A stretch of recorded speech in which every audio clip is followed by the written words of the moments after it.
असांखे हिकिड़ी ॻाल्हि थी यादि अचे त काल्ह वेठो हुउमि मां पंहिंजे भाउ सां गॾु। अॻियां बि ॿ दोस्त हुया, हुते होटल ते वेठा हुआसीं।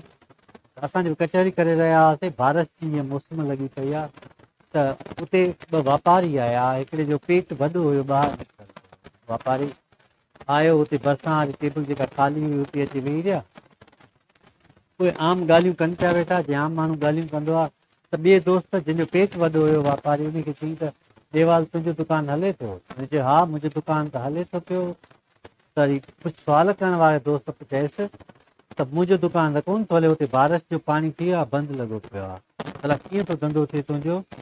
की सफ़ा ज़बरदस्त धंधो थो थिए। की ख़ासि करे कली जेका असां छित में बारिश जो पाणी रोकण लाइ इस्तेमालु कंदा आहियूं, उहा जेका 100-150 में हुई, हाणे 1200 ते हलायां थो पियो। 1300 जेको जंहिं जॻह ते मोह। त मां एतिरा कमाया आहिनि जो मां एतिरा सॼे साल में पैसा न कमाया। त उहो अॻे दोस्त चयसि वाह कमाए वई, ॾाढो मौक़ो मिलियो थी। उन में उन्हनि कुझु गोश्त जो ऑडर कयो ऐं हू ईअं हबश सां खाई रहियो जीअं कंहिं माण्हू सफ़ा को सालनि जो बुखायल हुजे या जंहिंजी बुख पूरी न थींदी हुजे। मूं शुरूअ में ई चयो त लालची इंसान जी बुख पूरी न आहे थींदी। पोइ घड़ी खनि ईअं आम ॻाल्हियूं कंदा रहिया। असांजो तजसुस वधी वियो, मुंहिंजो वरी ध्यानु उन्हनि ॾे हुयो।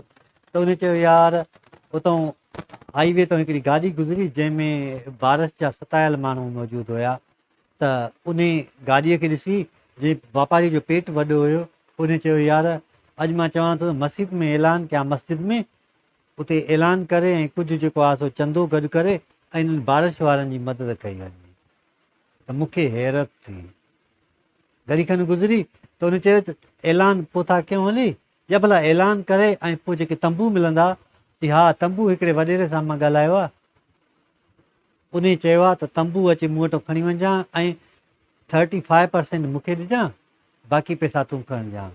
उहे बि 6-7 हज़ार ऐं मां नीलाम कंदुसि, ॾाढा पैसा जाम थी वेंदा मूंखे।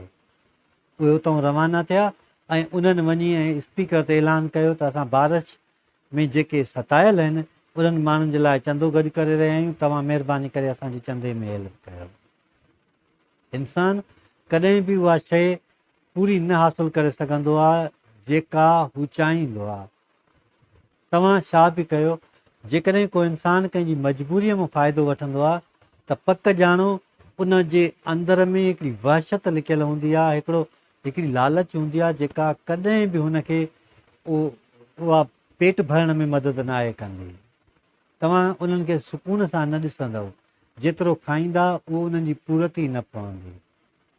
तंहिंजे करे इंसान खे उहे समूरियूं शयूं ख़तमु करणु घुरिजनि, या उहे समूरियूं शयूं निगलेक्ट करणु घुरिजनि, या उन्हनि खे दरगुज़र करणु घुरिजे जेके कंहिंजी मदद लाइ इस्तेमालु थियण में शयूं इस्तेमालु अचनि थियूं, उन्हनि खे वधीक खाइण या उन्हनि खे हासिलु करण जे लाइ।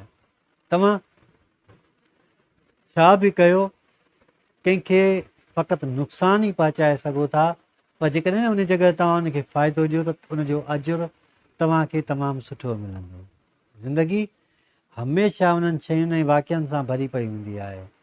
मूंखे हिकिड़ो वाक़ियो यादि थो अचे, नबी साईं सल्लल्लाहु अलैहि वसल्लम जिन जो। त साईं जिन जॾहिं नौजवान हुया ऐं वापार जे सिलसिले में हिकिड़े शहर खां ॿिए शहर ॾे विया, त साईं जिन पाण सां गॾु अनाज खणी विया हुया। रस्ते ते बारिश पइजी वई। जॾहिं साईं जिन मार्केट में पहुता, पाण सॻुड़ा सल्लल्लाहु अलैहि वसल्लम जिन हिकिड़ी वॾो ढिघ ठाहियो जंहिंमें अनाज आलो हुयो ऐं ॿियो ढिघ जेको सुकल अनाज हुयो। त पाण जेको आलो अनाज हुयो उन जी रक़म अधु रखियाऊं उन दौर जे हिसाब में, ऐं जेको सुकल अनाज हो उन जी रक़म जेका उन दौर जे मुताबिक़ हुई उहा पूरी रखियाऊं। हिकिड़ो माण्हू जॾहिं साईं जिन पाण सॻुड़नि सल्लल्लाहु अलैहि वसल्लम जिन वटि आया ऐं अर्ज़ु करणु लॻा त हिन जी रक़म केतिरी आहे, त साईं हुन जी रक़म अधु ॿुधाई ऐं जेको सही हुयो अनाज उन जी रक़म फुल ॿुधाई।